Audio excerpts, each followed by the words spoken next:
नमस्कार, मैं हूं अभिषेक उपाध्याय। आप देख रहे हैं टॉप सीक्रेट। 7 मई को पूरे देश में मॉक ड्रिल का जो ऐलान हुआ है, उसके पीछे जो दो सबसे महत्वपूर्ण पहलू हैं वो हैं मिसाइल और ड्रोन। मिसाइल और ड्रोन अटैक की सूरत में ये मॉक ड्रिल बहुत ही महत्वपूर्ण हो जाती है। ये आपको तैयार करने के लिए है। भारत इस समय पाकिस्तान के साथ जंग के मुहाने पर है। पहलगाम पर जो आतंकी हमला हुआ है, उसके बाद इस बार पाकिस्तान को निर्णायक सबक सिखाने की तैयारी है ताकि आगे से दूसरा पहलगाम ना हो सके। और अगर जिस तरह से तैयारियां हिंदुस्तान में चल रही हैं बॉर्डर के इलाकों से लेकर के, और अब तो नागरिक जीवन में भी तैयारियां शुरू हो गई। 7 मई का फरमान है देश के 244 जिलों में कि वहां जो सिविल डिफेंस यूनिट हैं और जो आम नागरिक है, उन्हें किस तरह से अपने आप को सुरक्षित रखना है, किस तरह से रिस्पॉन्ड करना है अगर युद्ध का सायरन बजता है। तो आप यूं समझिए कि युद्ध हमारे घरों के दरवाजे पर अब दस्तक दे रहा है। और ऐसे में समझने वाली बात यही होगी कि वो सबसे बड़ा खतरा क्या है जिसके मद्देनजर 7 मई की तैयारियां की जा रही हैं। तो उस खतरे का दो नाम है। पहला नाम है मिसाइल अटैक और दूसरा नाम है ड्रोन अटैक। और इन दोनों ही सूरतों में सबसे ज्यादा जहां पर सेंसिटिव इलाके होंगे वो होंगे बॉर्डर से सटे हुए राज्य, जैसे कि जम्मू कश्मीर हो गया, पंजाब हो गया, गुजरात हो गया, राजस्थान हो गया, जहां पर पाकिस्तान का बॉर्डर जहां से मिलता है। ये राज्य सबसे ज्यादा सेंसिटिव हैं। लेकिन 244 जिले जो हैं वो पूरे देश भर में आइडेंटिफाई किए गए हैं, जहां पर ट्रेनिंग लोगों को दी जाएगी कि आपको कैसे कैरी करना है, उस दौरान कैसे रिस्पॉन्ड करना है। मैंने एक नहीं बल्कि 3 वार जोन कवर किए, इसलिए उस हिसाब से मैं इस बात को आपके सामने रख सकता हूं कि ये जो सूरत होती है वहां पर क्या चुनौतियां होती हैं और किस तरह से अपने आप को सेफ रखना चाहिए। मैंने आर्मीनिया अजरबैजान का वार जोन कवर किया है। मैं पहला भारतीय जर्नलिस्ट था जो काराबाख पहुंचा था आर्मीनिया और अजरबैजान के बीच, जहां पर वार चल रहा था और जहां रेगुलर मिसाइल और ड्रोन अटैक हो रहे थे। इसके अलावा मैंने यूक्रेन का वार कवर किया है। यूक्रेन जाने वाला भी मैं पहला इंडियन जर्नलिस्ट था और यूक्रेन पर रसिया की ओर से लगातार मिसाइल अटैक हुए हैं। इसके अलावा इजराइल और हमास के बीच में जब जंग हुई तो वहां भी मैं इजराइल में मौजूद था और आलम यह था वहां पर कि हमारा जो होटल था इजराइल में, तेल अवीव में, इजराइल की राजधानी में, वहां रह करके सायरन बजते थे और सायरन बजने के कुछ सेकंड के अंदर ही भाग करके हमको जाना होता था एकदम बेसमेंट में, और बेसमेंट में किसी बंकर में जाकर के हम सेफ होते थे। ये स्टैंडर्ड प्रोटोकॉल था। यही प्रोटोकॉल यूक्रेन में भी हमने देखा था कि जैसे ही वहां पर सायरन बजता था, हम भले ही होटल के 4थे माले पर हों, 7वें माले पर हों, हमको भाग करके तुरंत पहुंचना होता था नीचे और बेसमेंट में जाकर के बंकर में हमको छुपना होता था। और उसकी वजह यह कि अगर मिसाइल या ड्रोन अटैक हो जाता है तो आप बेसमेंट में ही सेफ होते हैं और कहीं आपकी सेफ्टी की गारंटी नहीं है।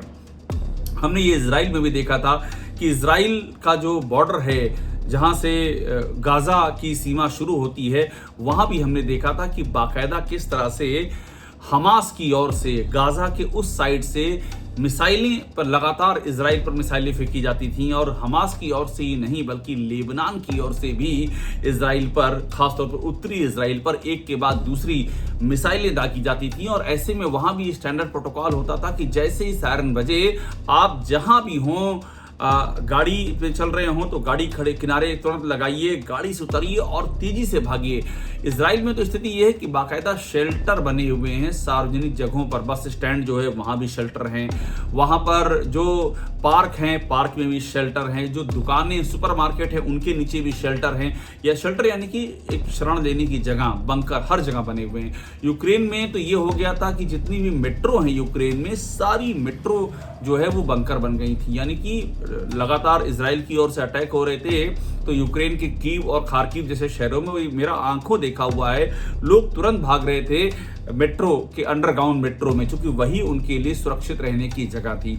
तो सबसे बड़ा जो मिसाइल और ड्रोन अटैक की सूरत में सबसे महत्वपूर्ण आपका पहला प्रोटोकॉल होता है वो ये होता है कि आप तत्काल सुरक्षित जगह पर जाइए, तत्काल आप एक कवर लीजिए, और वो कवर होता है बंकर। हालांकि हमारे देश में इस तरह की सिचुएशन आई नहीं कभी कि मिसाइलें इस तरह से अंदर आकर के सुदूर गांवों में, शहरों में वार करें। हमारे यहाँ इस तरह के बंकर भी नहीं है, लेकिन इसके बाद भी अल्टरनेट सिक्योरिटी प्रोटोकॉल क्या हो सकता है, इसको जानना समझना बहुत जरूरी है। जो 7 तारीख की ड्रिल होगी उसमें बाकायदा ये बातें भी आपको बताई जाएंगी कि आप जो है हमेशा अलर्ट रहें। जो फर्स्ट एड का सामान होता है यानी कि चिकित्सा व्यवस्था का सामान होता है वो आपके पास उपलब्ध होना चाहिए। सूखा भोजन आपके पास उपलब्ध होना चाहिए। पीने का पानी आपके पास उपलब्ध होना चाहिए कि अगर कहीं आपको शेल्टर लेनी पड़े, भाई ऐसा कुछ होता है। हमारे यहाँ भी मेट्रो हैं, हमारे यहाँ भी अंडरग्राउंड मेट्रो हैं, हमारे यहाँ भी कई अंडरग्राउंड सुरक्षित ठिकाने हैं जो कि जानकारी में हैं जो प्रशासन की। अगर आपको वहां शिफ्ट किया जाता है या आपको अपने घर के आसपास ही कोई सुरक्षित जगह बताई जाती है कि आप यहां पर आ जाइए, तो आपके पास कुछ खाने पीने का सामान होना चाहिए। आपके पास जो फर्स्ट एड है उसका सामान आपके पास होना चाहिए। और कम्युनिकेशन बहुत इंपॉर्टेंट है, कम्युनिकेशन के आपके पास साधन होने चाहिए। इसके अलावा आपको ये भी सिखाया जाएगा कि क्रैश ब्लैकआउट की सूरत में आपको क्या करना है। क्रैश ब्लैकआउट का मतलब होता है एकदम अंधेरा कर लेना, सारी खिड़की, पर्दे, दरवाजे सब बंद, कहीं से भी रोशनी नहीं आनी चाहिए। और ये इसलिए होता है ताकि जो दुश्मन देश की सेना है वो टारगेट ना कर सके आपको, और उसके लिए काम किया जाता है। इसके अलावा जो सेंसिटिव इंस्टॉलेशंस होते हैं, जैसे कि आप ये मान लीजिए कि बिजली घर हो गया, जैसे कि मान लीजिए ऑयल की फील्ड हो गई, इन सबको किस तरह से छुपाना है, किस तरह से सेव करना है, इनकी भी तैयारियां की जाती हैं। अलग अलग लेवल की तैयारियां हैं, लेकिन जो सबसे महत्वपूर्ण होता है वो ये होता है कि सायरन बजते ही कुछ मिनटों का, कई जगह तो सेकंडों का होता है, कई जगह मिनटों का होता है, वो रिस्पॉन्ड टाइम होगा, वो आपको बता दिया जाएगा। उस बीच में आपको सुरक्षित जगह पर अपने आप को सिक्योर करना है। अब सवाल ये कि भारत और पाकिस्तान के बीच में ये नौबत इसके पहले कब आई थी? इसके पहले 1971 में जब इंदिरा गांधी देश की प्रधानमंत्री थी और बांग्लादेश अलग हुआ था, तब ये बड़े पैमाने पर हुआ था। पूरे देश में इस तरह के सायरन बजे थे, मॉक ड्रिल हुई थी, लोगों ने अभ्यास किया था।